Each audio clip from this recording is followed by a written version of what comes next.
Hola, hola, noche de domingo. Y en estos días se están exhibiendo una importante cantidad de películas en el Festival Bio Bio Cine desde Concepción, la región del Biobío para todo Chile de manera online y gratuita.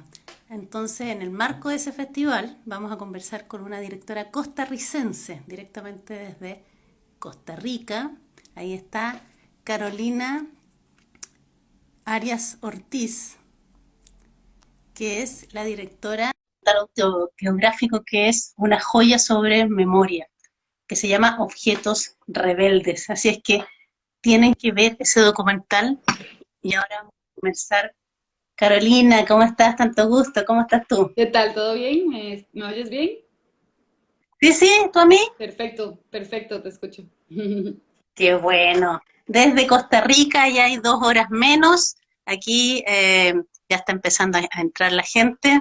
Aquí está helado. Nosotros estamos ya a puertas del invierno, todavía con el tema del coronavirus ahí con una leve baja. ¿Cómo está la cosa en Costa Rica? Aquí está como, bueno, aquí siempre es caliente el clima, ¿verdad? El trópico siempre tiene la temperatura alta, pero estamos en la época lluviosa, entonces sí, hay mucha lluvia, hay humedad y así, pero la verdad con calorcito, siempre calorcito. ¿Y la situación del coronavirus, cómo va? El coronavirus sí tuvimos como otra ola importante hace unos, o sea, como en mayo, tuvimos que de nuevo cerrar un poco todo, la actividad, pero ya va retomando la cosa bastante. De hecho, acaba de cerrar el Festival de Cine acá en Costa Rica. Fue súper bonito porque sí se pudo hacer presencial, bueno, con todas las medidas y la vacunación ha ido avanzando bastante. Entonces creo que es. Sí, es una gran cosa. De hecho, ayer se terminó el Festival de Costa Rica Cine y pudiste exhibir esta película que es tu ópera prima, Objetos Rebeldes, que en Chile tenemos la suerte de poder ver en estos días hasta el 30 de junio en el Festival Bio Bio Cine. Así es que aprovechen de ver de manera gratuita, online, esta película que de verdad es una joya. Así es que te agradezco mucho la posibilidad de conversar porque es una película que tiene distintas aristas, distintas capas, un trabajo que me imagino te tomó bastante tiempo de realización. Empecemos entonces antes que eso, con tu vínculo con Chile, porque yo entiendo que tu película participó del Work in Progress de Conecta, documentales. ¿Cómo fue esa experiencia? ¿Eso en qué año fue? Eh, Eso fue a finales del 2019. Eh, ya teníamos como un primer corte de la película y buscábamos espacios de work in progress porque creo que es súper importante como ese ejercicio de poder mostrarlo, ¿verdad? Y antes de uno tomar la decisión de que sea el corte final. Y la verdad no, yo y la productora Alexandra no conocíamos ese espacio de Conecta, pero nos llamó la atención, entonces dijimos, bueno, postulemos, fuimos seleccionados, pudimos viajar a Chile, que también fueron los momentos que estaba un poco la cosa política bastante encendida, entonces en un momento no sabíamos si íbamos a poder ir, también había un poco de incertidumbre en ese sentido, pero logramos viajar y fue realmente un espacio súper, súper importante e interesante para nosotras. Y ahí pudimos mostrar la peli, tuvimos un feedback súper interesante que creo que ayudó un poco a sentar ciertas líneas de la película, que podemos después conversarlo. Y súper bonito, realmente un espacio muy interesante. Además también estaba toda la revuelta todavía bastante encendida, entonces también para nosotras fue como súper interesante poder vivir eso también, ¿no? Entonces creo que nos marcó mucho también, como para mí era la primera vez en Chile, entonces fue bastante impresionante y emocionante. Para quienes se están integrando a esta conversación, ella se refiere básicamente, sobre todo a los amigos y amigas de Costa Rica, a la revuelta popular que ocurrió en Chile en octubre del 2019, que tuvo efectos muy importantes en función de el pueblo movilizado exigiendo un cambio de modelo económico. Y justamente en estos días está por iniciarse la convención constituyente, luego que hace más de un mes elegimos representantes populares, 155, entre ellos representantes totalmente paritarios y además con representantes de los pueblos originarios, que es una temática que tú abordas en tu película. Pero antes de entrar en eso, me gustaría también, siguiendo en esta línea con Chile, ¿cómo fue el vínculo con Nais Atala, que es un director avecindado en Chile? Él es norteamericano, el director de Rey, que es una película experimental realmente increíble, Sí. y él te asesoró en el guion. ¿Es a propósito de Conecta o de otra instancia? No, eso fue interesante porque fue antes y de hecho fue con Alexandra, estábamos como buscando a alguien que nos diera como asesoría en el guión, porque yo estaba como en este proceso de escritura, pero nos preguntábamos, queríamos como alguien con una mirada como también particular, ¿no? Y me acuerdo que vimos Rey, vimos la película Rey, fue de hecho a partir de ver esa peli, que es impresionante, o sea, a mí me encantó también y aborda también temas como políticos de una forma muy creativa, muy experimental, muy interesante. Y con Alex dijimos, bueno, ¿qué tal si le escribimos, no? Alexandra Latichef, ella sí trabaja con una productora de Chile, entonces también ella tenía ese vínculo y porque, bueno, a Nils no lo conocíamos ninguna de las dos, entonces sí dijimos, bueno, escribámosle, contémosle un poco el proyecto, ¿verdad? La intención de acercarnos un poco a trabajar con él en este proceso como de escritura. Y la verdad, ni les aceptó, súper bonito, y estuvimos varios meses como con ciertas asesorías a distancia. Y fue súper, súper importante para mí, la verdad, tener como ese diálogo creativo en la escritura con alguien como él tan experimental también, ¿no? Como que lo ayuda a uno también a tener una cierta libertad, ¿verdad? A no tenerle miedo a veces a la libertad creativa, ¿no? Creo que es alguien muy interesante y fue súper, súper importante en el proceso este intercambio con él. Igual son estilos bien Sí. diferentes, o sea, lo tuyo es documental autobiográfico, Ujú, con énfasis en ujú, la memoria de los objetos, con una mirada arqueológica y antropológica, y el trabajo de Nice es experimental, con ujú. distintas textualidades, materialidades, incluso él, para dar la sensación de antigüedad, enterraba filmó en película, en fílmico, y enterraba varias veces ese material bajo tierra para que se raspara y generara esa sensación. ¿Cómo es el encuentro entre dos películas tan diferentes? Claro, yo creo que él tenía la sensibilidad sobre el tema de la memoria y justamente también esto que decís de la materialidad en relación a los objetos y la arqueología, ¿no? Tal vez a nivel más como metafórico. En ese sentido, yo creo que eso también pensamos, ¿no? Que él tenía esa sensibilidad. Obviamente, como decís vos, son estilos súper diferentes, pero justamente creo que ahí estaba como esa riqueza, ¿no? Porque también lo invitaba a uno a pensar las cosas como desde otro lugar. Entonces creo que fue como muy rico en ese sentido y también eso, tiene que esta aproximación como sensorial un poco, ¿no? También a las cosas y creo que eso fue interesante, ¿no? Ujú. Bueno, para quienes se están integrando a esta conversación, estamos conversando con Carolina Arias Ortiz, directora de Objetos Rebeldes, ustedes pueden ver gratuitamente en Chile en el Festival Bio Bio Cine. Entremos entonces en materia respecto del documental. Ujú. Tú has señalado que en principio no tenías considerado indagar en esta beta más personal, que tiene que ver con el vínculo con tu padre, esta fisura en la relación, porque tú de muy pequeña dejaste de tener convivencia con él, porque tú a los 12 años te fuiste con tu mamá y tu hermana, Ujú. emigraron a Bélgica, y solo 10 años después vuelves a Costa Rica, justamente en busca de retomar la memoria y esta relación. Ujú. ¿Cómo fue incorporándose la variable personal en una historia que tiene una línea antropológica y arqueológica súper definida, como vamos a ver después, con las esferas Ujú. de piedra? Claro. A ver, el camino creo que, sí, de entrada, como vos decís, yo no lo tenía planteado, pero con el desarrollo un poco, digamos, de lo que yo iba viviendo también en ese proceso de retorno un poco al, ¿verdad? Como al país de la infancia y todo esto. Fueron sucediendo cosas y pues una de ellas es que él se enferma, ¿no? Entonces sí, eso cambia un poquito y aceleró un poquito este proceso de reconexión que yo buscaba con él, ¿verdad? Porque sí era un cáncer un poco complicado. De hecho, le fue bastante bien para el tipo de cáncer que tenía. Y entonces ahí claramente las cosas cambiaron un poco, digamos, lo que yo estaba sintiendo en relación a esta historia del regreso, ¿verdad?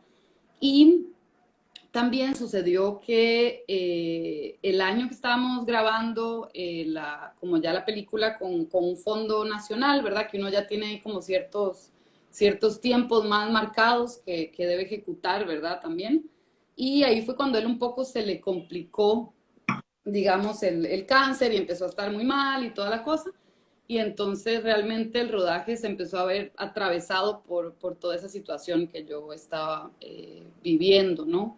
Entonces sí, ahí las cosas empezaron como a tomar otro sentido, ¿no? Y también creo que aunque desde el inicio sí había esta relación, ¿verdad? Con esto de los objetos y el peso emocional que guardan, ¿verdad? Eso estaba ahí siempre en relacionamiento a la arqueología y a la historia indígena, por un lado, pero por otro lado, yo ya sentía eso, digamos, cuando regresé y estaba en esta casa con este montón de, ¿verdad?, objetos familiares, álbumes, fotografías, yo ya sentía como esa relación intensa, digamos, con los objetos, ¿no? Pero entonces todo fue como tomando más camino y más peso y se fueron uniendo estas líneas, pues ya cuando él se le complica realmente su salud y además se cruzó con que teníamos que ir a grabar, ¿no? A estos sitios arqueológicos, ¿no? Entonces un poco, pues, y yo creo que a veces es difícil y es un poco forzado tratar de separar lo que uno está viviendo y cuando uno está filmando o trabajando algo creativo, pues yo también permití que esas cosas se conectaran, ¿no? Creo que en ese sentido también ahí yo me abrí y me dejé también como afectar por eso y que las cosas se unieran, ¿no? También de cierta forma.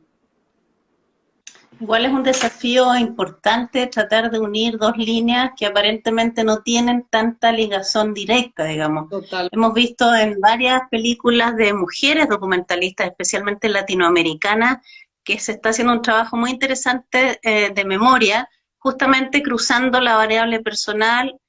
Coincidentemente el vínculo con los padres se repite en varias películas y algunos hechos políticos que en nuestros países latinoamericanos, lamentablemente, con los quiebres democráticos, marcaron las vidas de esas personas, de esos padres principalmente.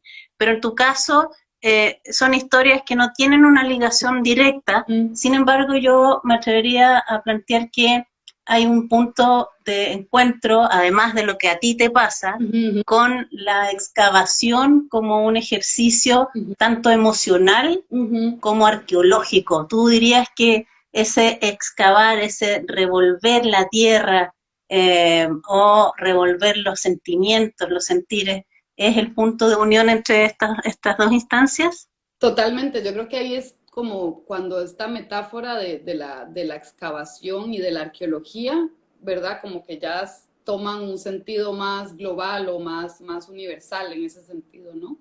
Y sí, total, o sea, yo sí me di cuenta que yo estaba en ese ejercicio de excavación arqueológica, digamos, personal, ¿no? O sea, como que en ese mismo gesto de buscar, de escarbar.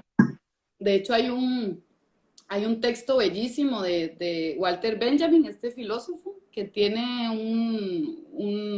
como una pequeña definición sobre la memoria, y él compara el tema de la memoria obviamente a la excavación, ¿no? Arqueológica. Entonces creo que como vos decís, en eso sí hay un gesto, como una postura, ¿no? Ante lo que uno estaba viendo como una excavación, efectivamente, de buscar, ¿verdad? De escarbar por ahí y tratar de entender ciertas cosas que uno ha vivido, ¿no? Para quienes se están integrando, saludamos por ahí a Felipe Ríos, que es un director chileno que ha hecho una bellísima película que se llama El hombre del futuro, que también tiene una sensibilidad muy particular con personajes que van en busca justamente de un padre y una hija Ujú. en un reencuentro en la Patagonia. Hermoso. Carolina, Carolina, hay un punto que tú planteas en tu película que tiene que ver también con Ujú. la fisura en este vínculo con este padre que tú dejas de ver, eh, por el cual tú vuelves a Costa Rica para tratar de enmendar Ujú. este vínculo, y también la fisura de los objetos que en arqueología buscan juntar, ¿no? Ujú. Justamente hay una arqueóloga ella es nicaragüense, pero o vivió desde siempre en Costa Rica, Ifigenia. Ifigenia, su ¿Su padre, padre es nicaragüense? sí, su padre es nicaragüense, digamos, hay un vínculo obviamente muy fuerte, aparte de que somos países fronterizos, pero sí hay mucha migración entre Nicaragua y Costa Rica. Y en la zona donde se encontraban las esferas se instala esta gran compañía bananera que en realidad, ¿verdad?, ocupó Centroamérica y estuvo muy ligado a muchos temas políticos, ¿verdad?, porque los dueños de esta compañía bananera tenían un gran poder y sí tuvieron una incidencia política súper importante en Centroamérica y en este caso, bueno, en Costa Rica. También obviamente fue una fuente de empleo extremadamente importante. Entonces eso generó también movimientos migratorios, ¿no? Entonces el padre de Ifigenia migra de Nicaragua a Costa Rica para trabajar en esta plantación de banano. Y entonces, bueno, ella nace acá, pero bueno, su padre es el que sí es nicaragüense. Ujú.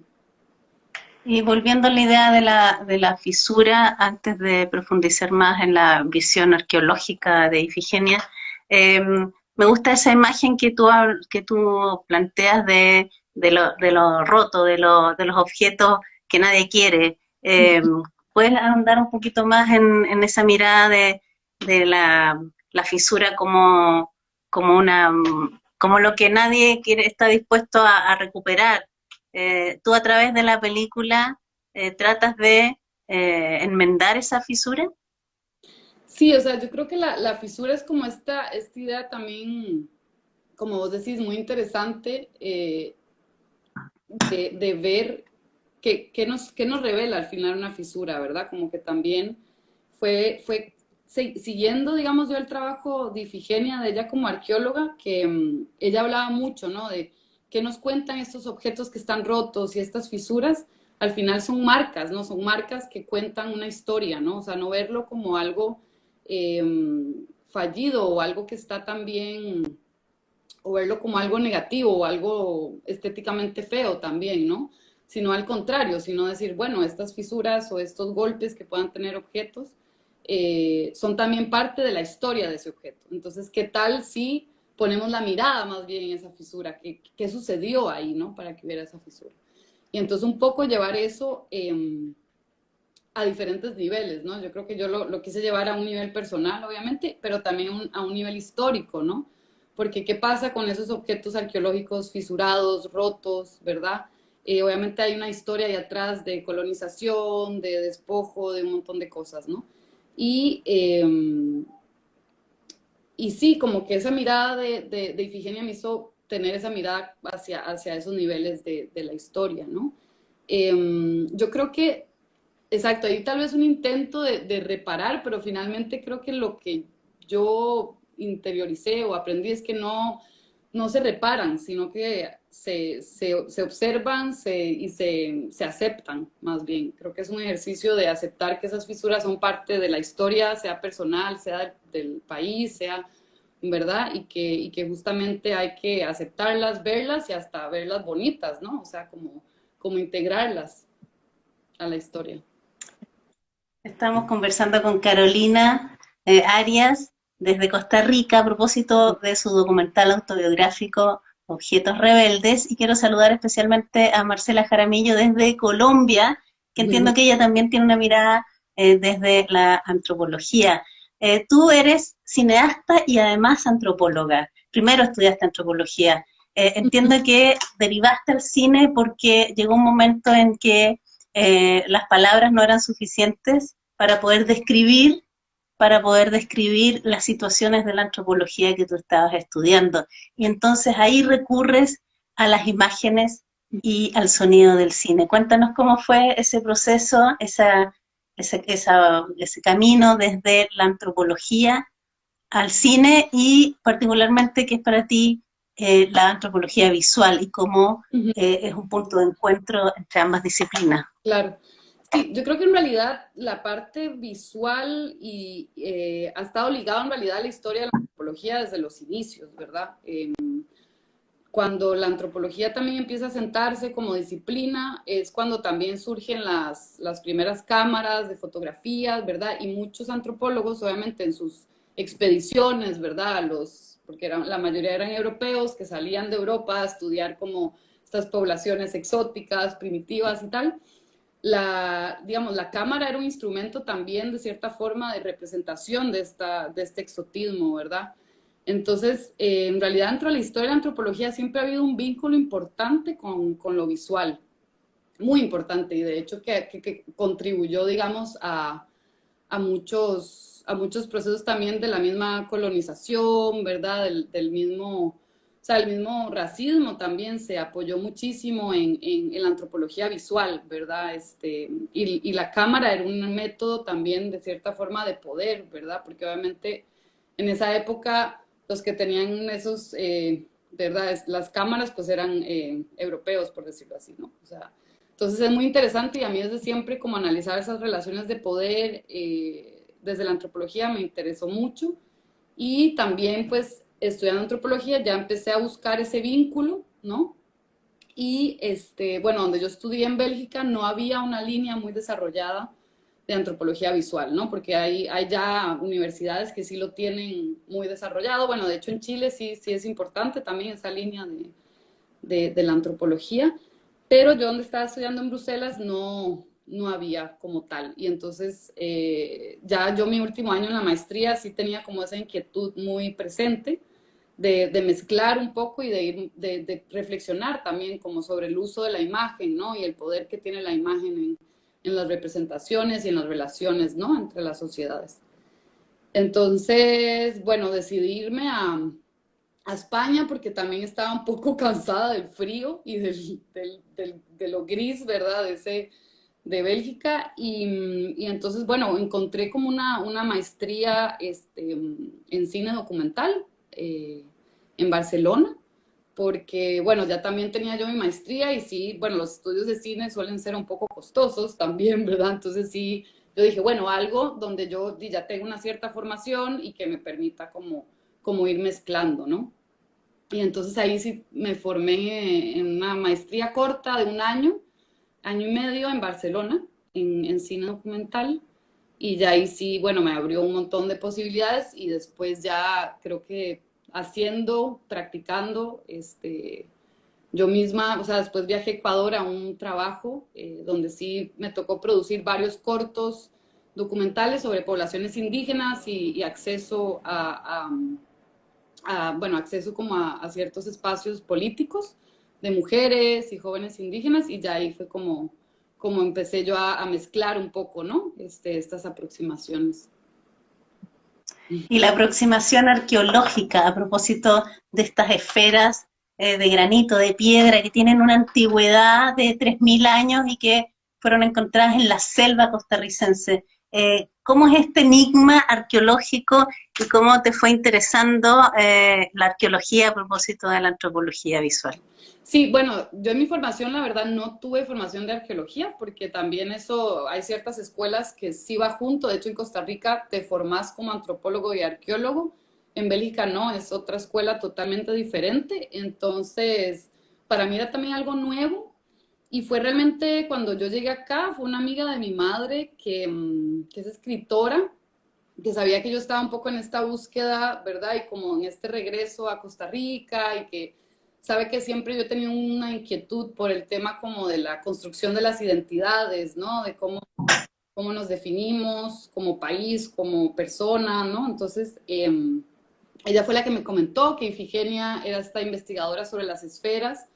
Yo la verdad no conocía mucho, o sea, uno hay muy poco vínculo realmente con los objetos y con esa historia, ¿no? En el país.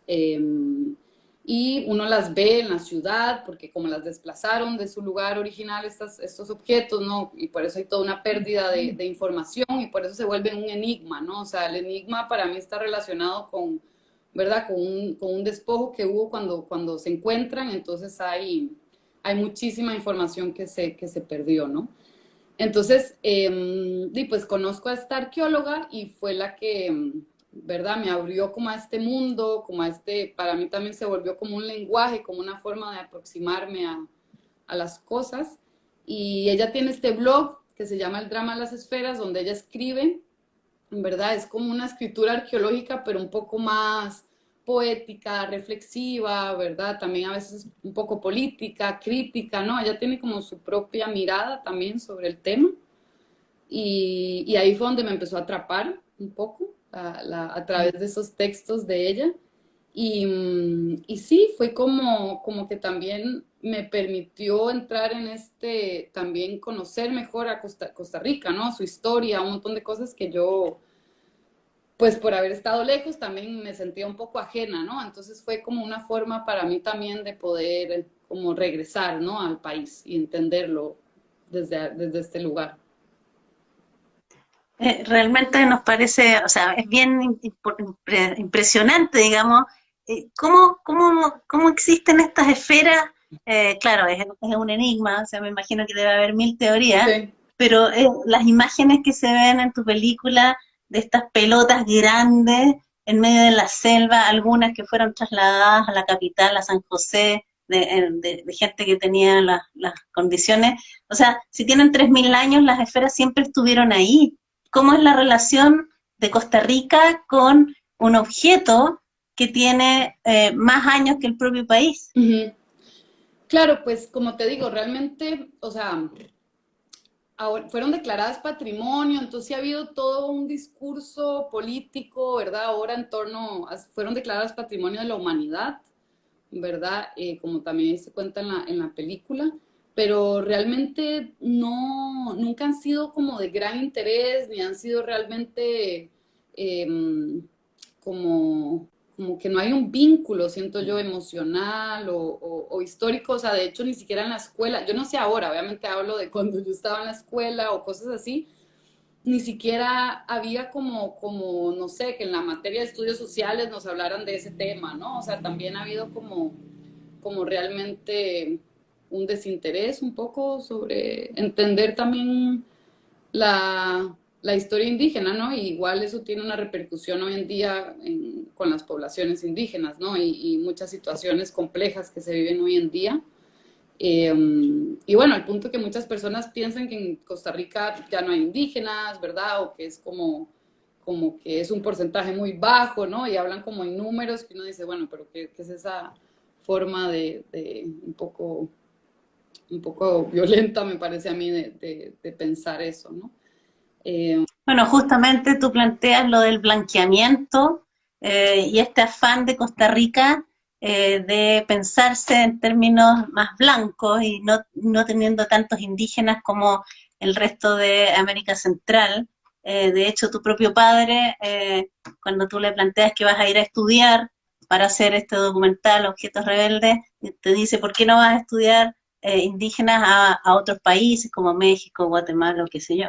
Sí, yo discutía mucho con él, o sea, sí teníamos igual en ese momento una relación distante, pero a mí me tocó volver acá para hacer mi trabajo de campo cuando estaba haciendo la maestría allá en Costa Rica y sí, o sea, yo decía, pero no puede ser, o sea, mi padre, dice uno, estudiado, yo qué sé, igual tenía como ese mismo discurso y que yo en realidad eso lo descubrí en esta investigación que yo hice de la maestría y encontré un artículo que hablaba así sobre el blanqueamiento que hubo ya en la época colonial y ya había una manipulación de hecho justamente como de las estadísticas, ¿no? Entonces ponían como los porcentajes y bueno, en este artículo más académico esta persona lo que argumentaba es que desde siempre ha habido esta manipulación como para que llegara al imaginario, ¿no? Para que al final se instalara en el imaginario y nos definiéramos de esa forma.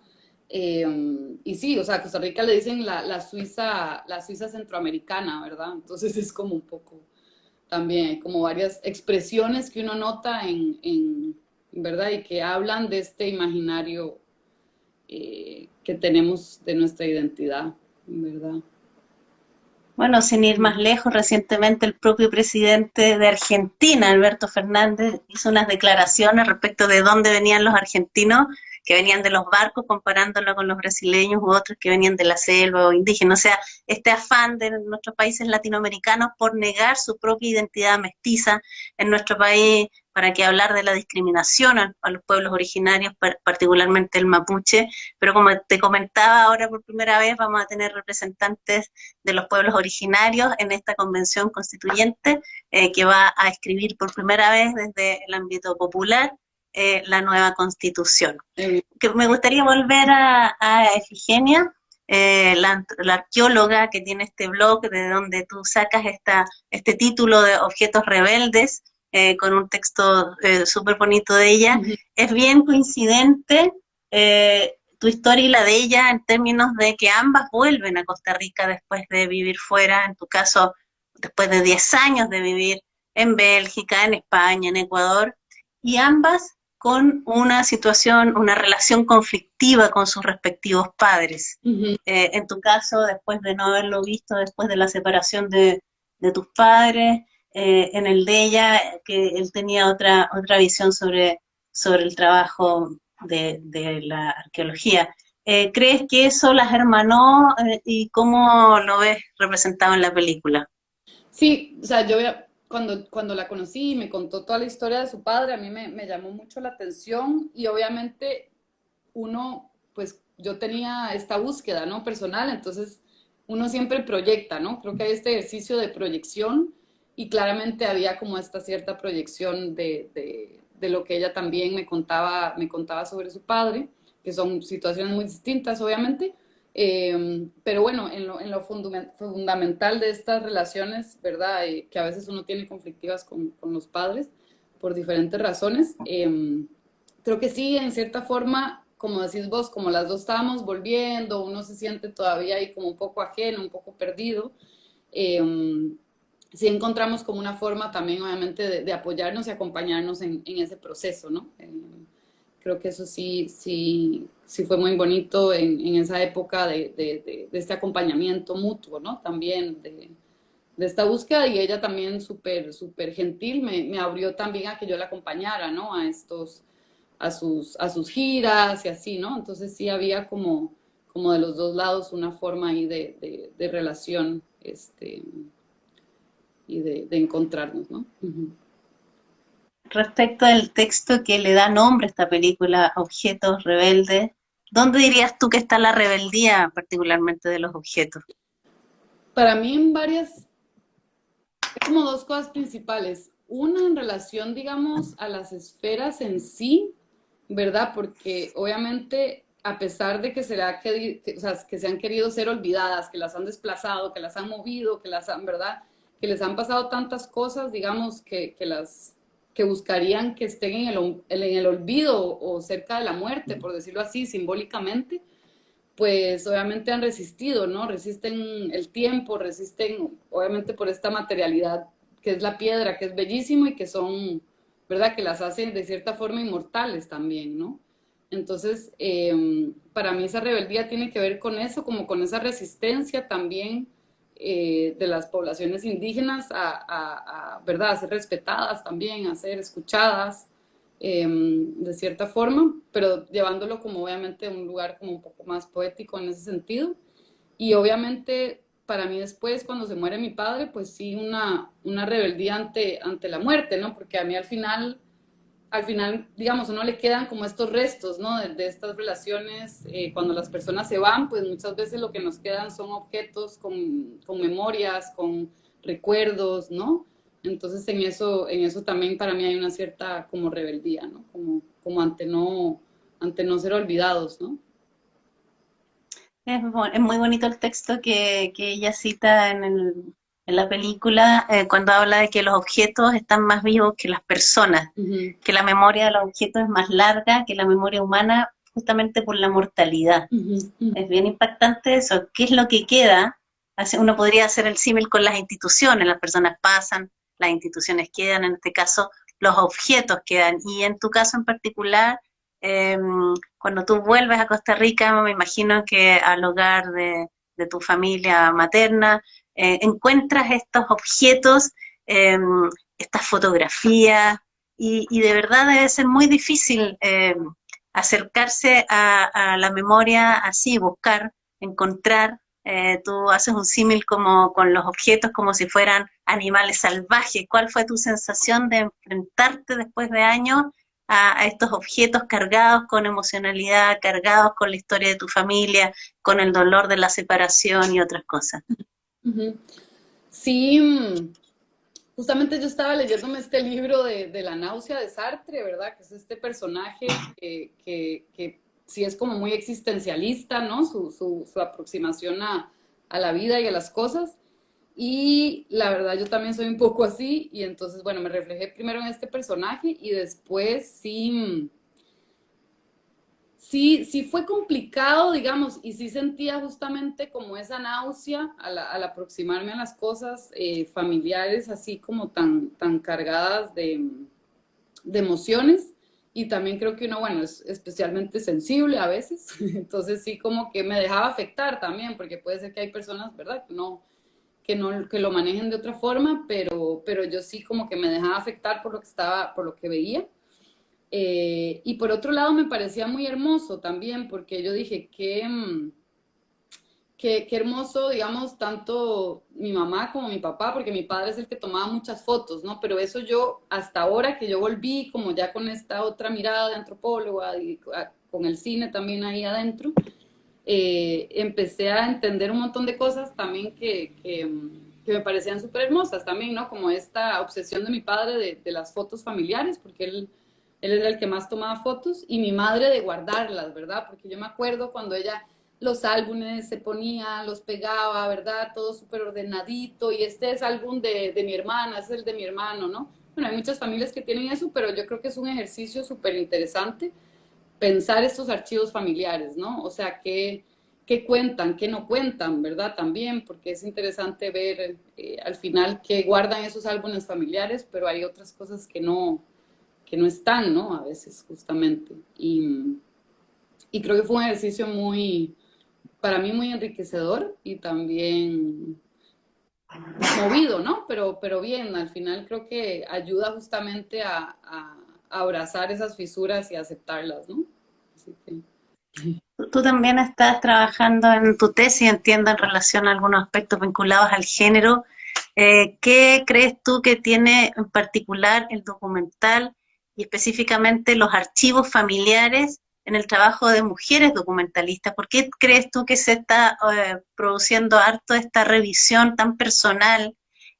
Pienso en El silencio es un cuerpo que cae Ujú. de Agostina Comedi, que justamente ahí también hay una figura, siempre este vínculo con el padre se repite mucho, y está la figura de, en el caso de ella, de buscaba fotos y buscaba videos para encontrar al padre, la figura del padre, y se encuentra más bien con la mirada del padre sobre la vida. En este caso, tú te encuentras con la mirada de tu padre hacia tu madre, cómo él miraba a tu madre, las fotos que le sacaba. ¿A qué atribuyes en términos de perspectiva de género este trabajo, especialmente yo diría en mujeres documentalistas latinoamericanas Ujú. que están escarbando en este ejercicio arqueológico que comenzábamos hablando de buscar interiormente en su propia vivencia íntima y además familiar y además vincularla con el mundo allá afuera, con las experiencias de los propios países más colectivas? ¿A qué lo podrías atribuir? Claro,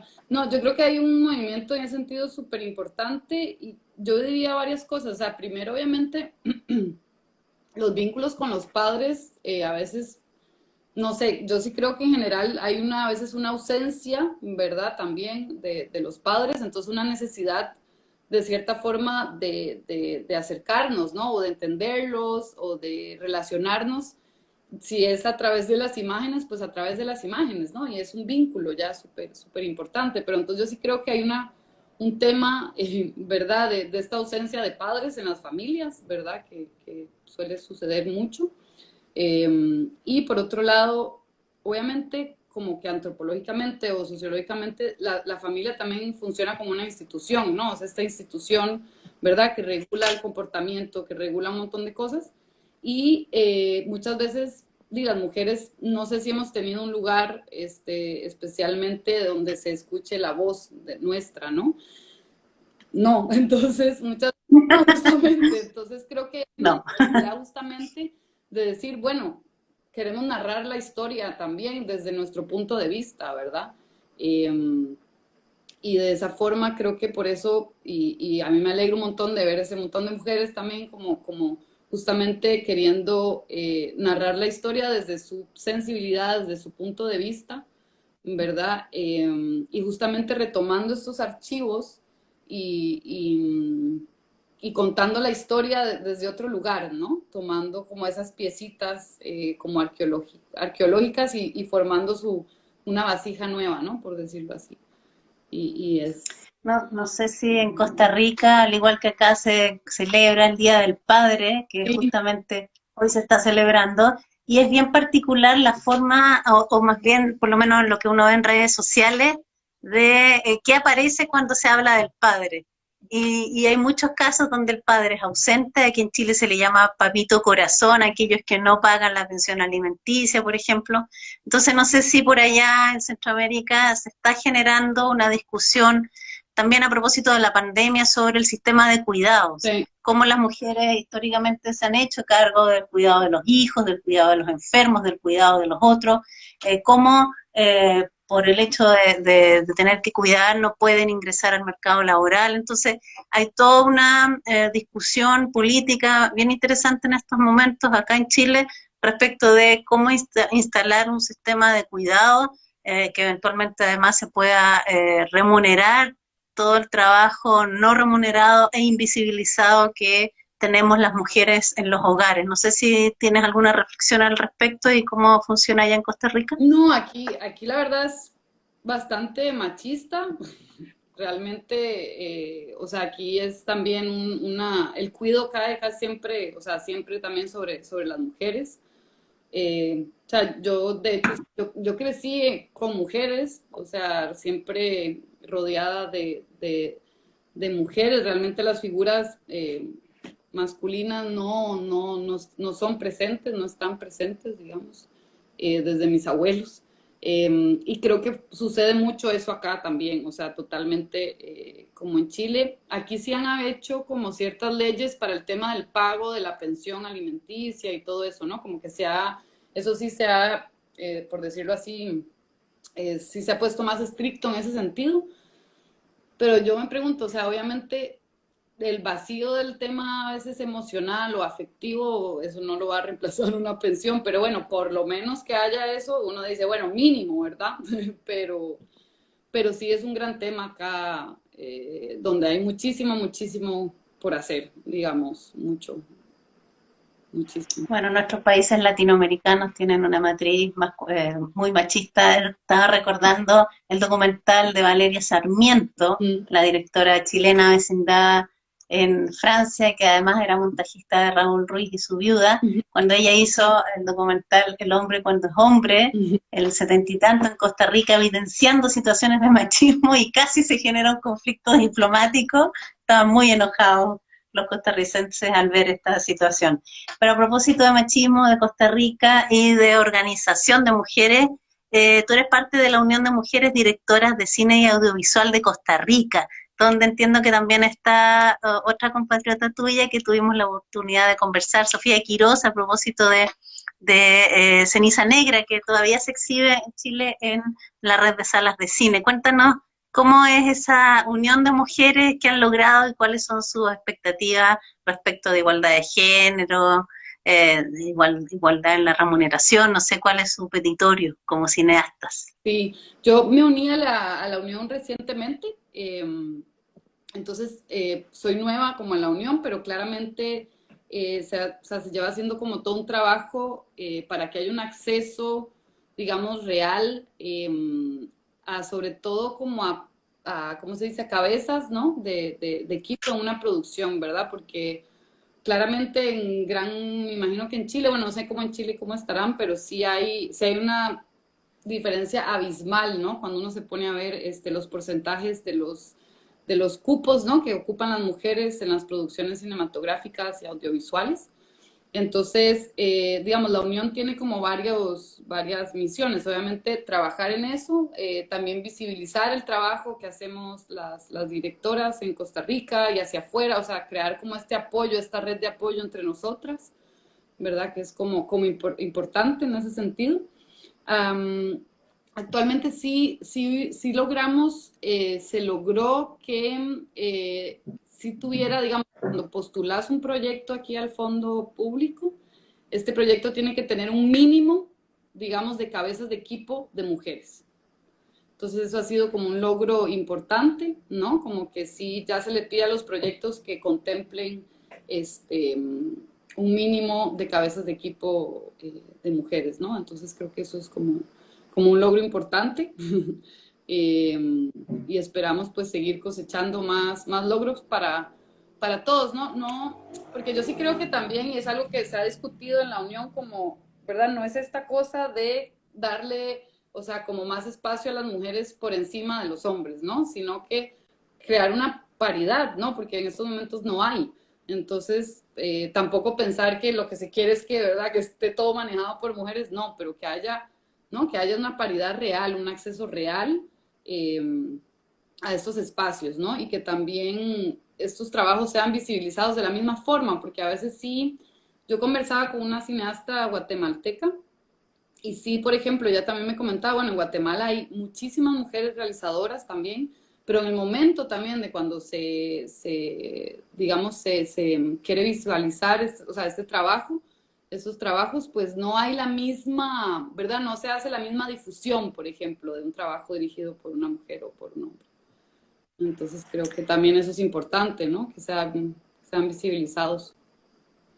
Claro, que las mujeres realizadoras necesitan el mismo apoyo, incluso más, en distribución y todas las etapas del proyecto cinematográfico. Yo creo que no, efectivamente no todas las mujeres que hacen cine tienen la perspectiva de género Sí, incorporado, exacto. pero las que sí lo tienen hacen un aporte a las discusiones realmente innovador y diferente. O sea, este tema de la memoria principalmente se da entre mujeres, lo que hemos venido conversando. Entonces, eh, como decimos también en aspectos más políticos, sociológicos, si las mujeres no están presentes, ya sea en el Congreso o en los poderes del Estado, en la cultura o en este caso en el cine, la ciudadanía deja de ver esa otra mitad, esa otra forma de entender la realidad. No todas tienen esa mirada, pero las que sí lo tienen generan una discusión que de verdad es muy valiosa. Ujú. Así es que, bueno, yo creo que estamos avanzando hacia allá. En Latinoamérica también hay obras muy interesantes de mujeres argentinas, chilenas, de distintas nacionalidades que tienen varios aspectos en común, revisando la memoria, los vínculos familiares, también revisiones políticas Ujú. sobre los quiebres institucionales que lamentablemente han azotado nuestras democracias en años pasados. Así que vean Objetos Rebeldes de Carolina Arias Ortiz, que para el territorio chileno se está exhibiendo gratuitamente hasta el 30 de junio en el Festival Bio Bio Cine, y está compitiendo justamente ahí en la competencia internacional. Ujú. Y como eres costarricense, yo no puedo dejar de preguntarte algo que tiene que ver más bien con la historia de tu pueblo, la historia de tu país, que es realmente admirable. Ustedes llevan más de 70 años sin Fuerzas Armadas, sin ejército. Después de una guerra civil cruenta, se abolió el ejército. ¿Cómo es posible vivir así? ¿Qué ha significado? Un encuentro maravilloso, de verdad. Nosotros tenemos todo un debate en estos momentos a propósito de lo que hablábamos al principio de la revuelta popular de octubre del 2019, donde hubo violaciones a los derechos humanos graves, entre ellos mutilaciones de los ojos, tal como está ocurriendo en Colombia también, y muchas de esas violaciones no siguen impunes. y entonces hay un debate sobre la refundación de Carabineros, que en el fondo es la policía. En el caso de ustedes, ustedes no tienen Fuerzas Armadas hace 70 años y lejos de tener problemas con eso, incluso incrementaron el Producto Interno Bruto después de aquella decisión política tan radical. Si nos puedes contar un poquito cómo fue posible y cómo viven en términos de la defensa sin esta figura tan compleja como son las Fuerzas Armadas. Creo que igual, digamos, hay algo súper importante que sí es como, o sea, se abolió el ejército, sí hay de hecho un documental costarricense que se llama El Codo del Diablo, que si a la gente le interesa ese tema, lo invito a que lo busquen. Debe estar en alguna plataforma, yo creo, porque ya se estrenó hace un tiempo. Porque, bueno, también como vos decís, como fue una guerra civil, después de esta guerra civil se decide abolir el ejército, si hay un tema ahí político atrás un poco complicado, ¿verdad? Como también se piensa que pudo haber sido una estrategia, ¿verdad? Para que no hubiera un golpe de Estado. Y entonces creo que es interesante también reflexionar qué pasó en esa guerra civil para que se llegara a tomar una decisión tan radical, ¿no? Como vos decís.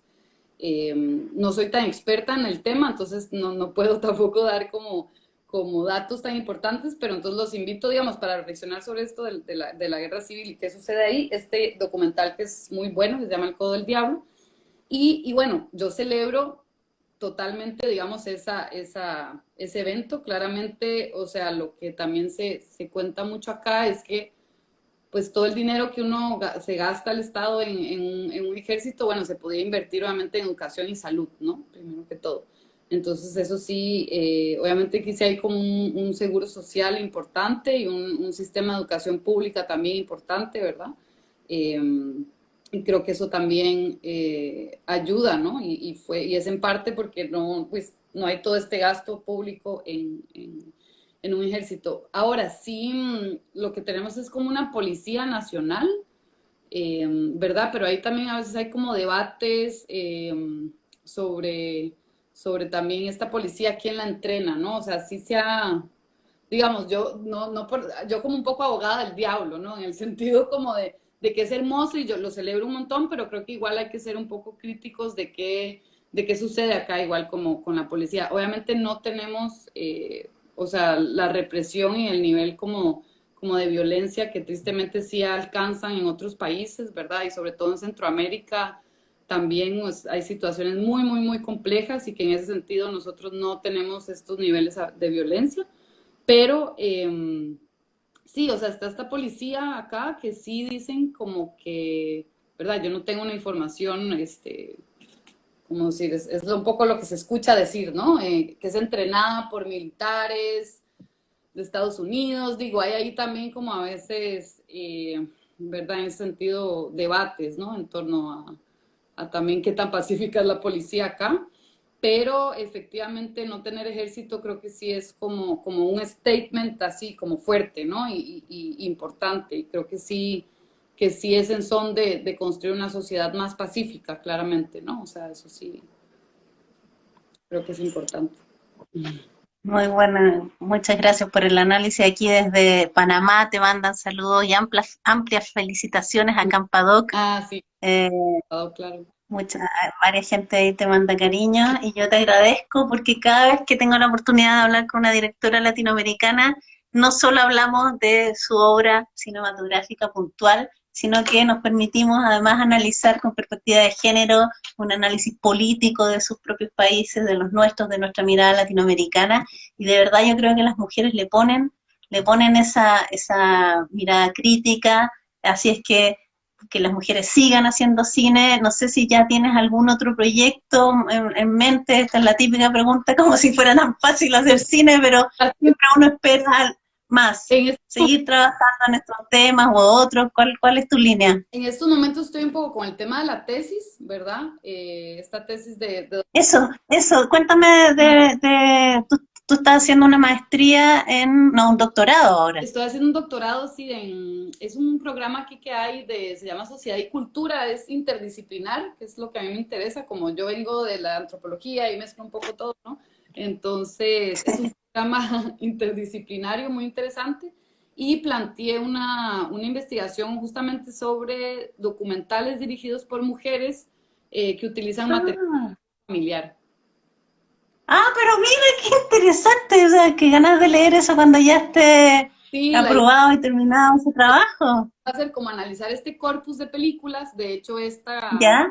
esa que vos dijiste, obviamente la del silencio es un cuerpo que cae, de Agustina Comedic, y creo que por ahora voy como por 6, creo que me va a quedar en 5 o 6 películas, y la idea ¿Cuáles otras tienes es, de Latinoamérica? ajá, una que es de Argentina, que también, hay dos de Argentina, que yo sé, tengo dos del mismo país, pero bueno, es que esta me encantó, bueno, la de comedia es increíble, y hay otra que se llama Silvia, no sé si la has visto. Sí, tuve la oportunidad de conversar con Silvia Esteves, Sí, que su película todavía no llega a Chile y es realmente un trabajo de una valentía, o no, sea, a mí ella me cómo expone su propia situación familiar de violencia en la figura de su madre.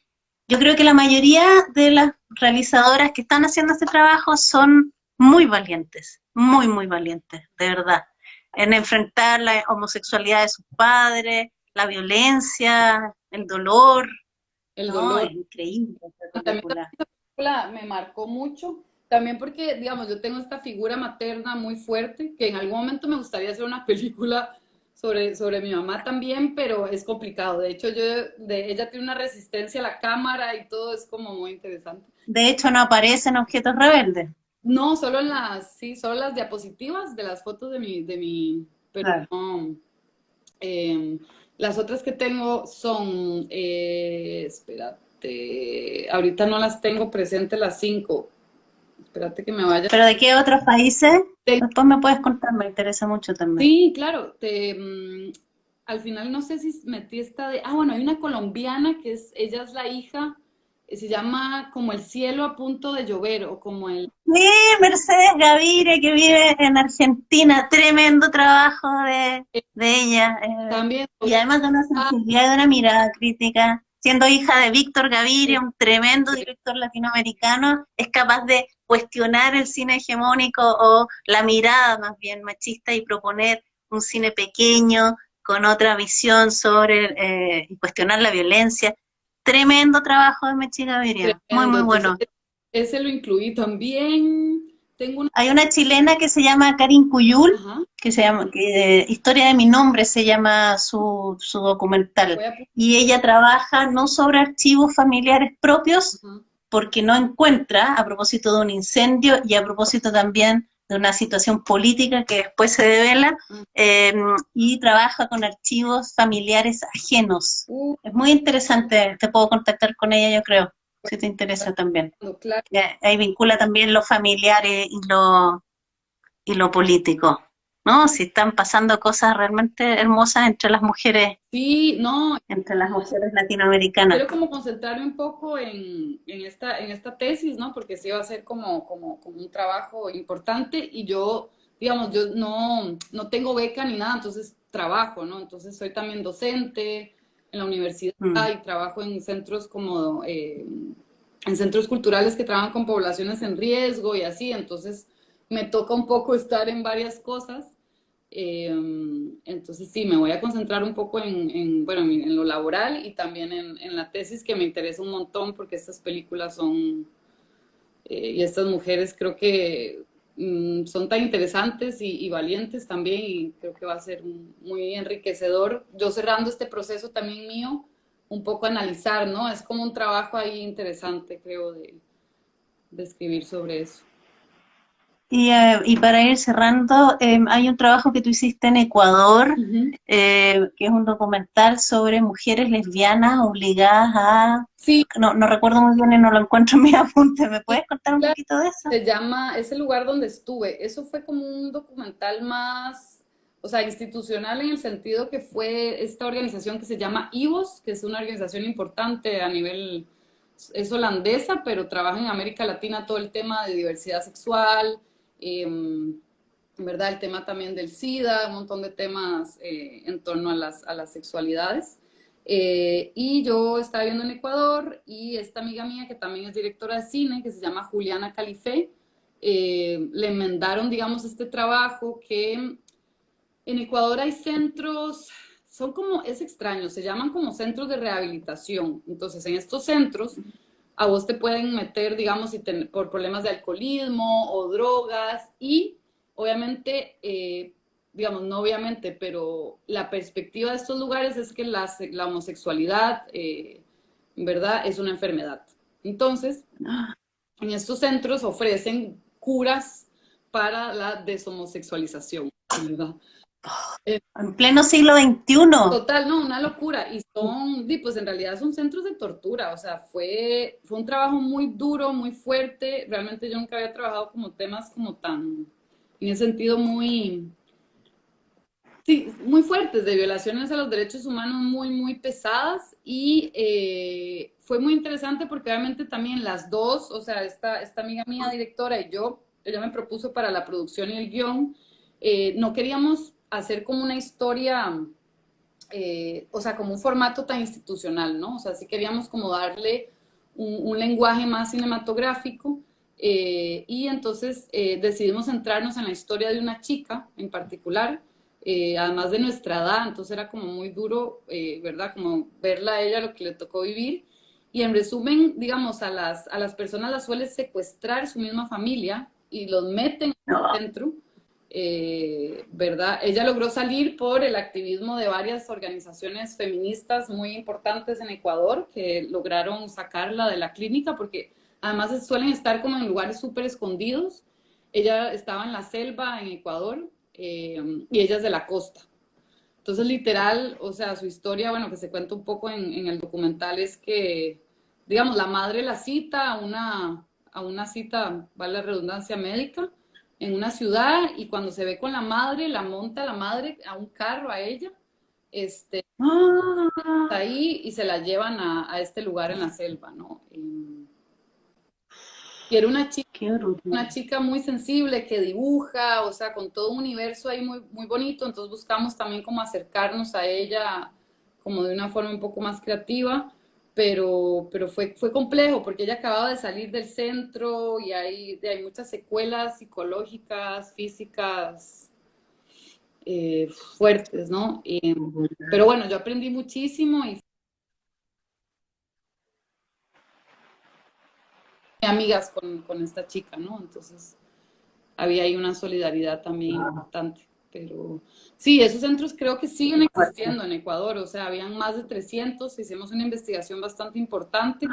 El problema también es que son los mismos, o sea, el mismo Ministerio de Salud les da un aval de funcionamiento, entonces sí descubrimos que había una red de corrupción importante donde el mismo Estado ecuatoriano está implicado, ¿verdad? Y sí, digamos, yo era extranjera ya, entonces en un momento sí tuvimos como que protegernos un poco porque sí era como, sí es como grave el tema, digamos, y sí hay una mafia enorme atrás de estos centros porque generan mucho dinero, porque la gente, o sea, las familias le sacan el dinero a la familia, ¿me entiendes? Vendiéndole estas cosas totalmente aberrantes eh, y una gran homofobia, ¿verdad? Mucha...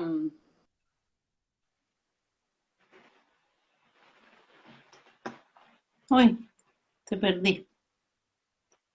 Bueno, estamos terminando ya esta conversación muy interesante con Carolina Arias Ortiz, directora de Objetos Rebeldes, un documental autobiográfico muy valiente, muy hermoso que vincula su relación rota con el padre y lo relaciona con búsquedas antropológicas y arqueológicas de esferas rebeldes. La pueden ver en el Festival Bio Bio Cine. Les agradezco a todos. Ahí vamos a despedirnos con Carolina. Ha sido una conversación muy bella en que hemos eh, revisado distintos tópicos desde una perspectiva más feminista, más antropológica, más arqueológica. Ay, te perdí. Pero bueno, estábamos ya despidiéndonos.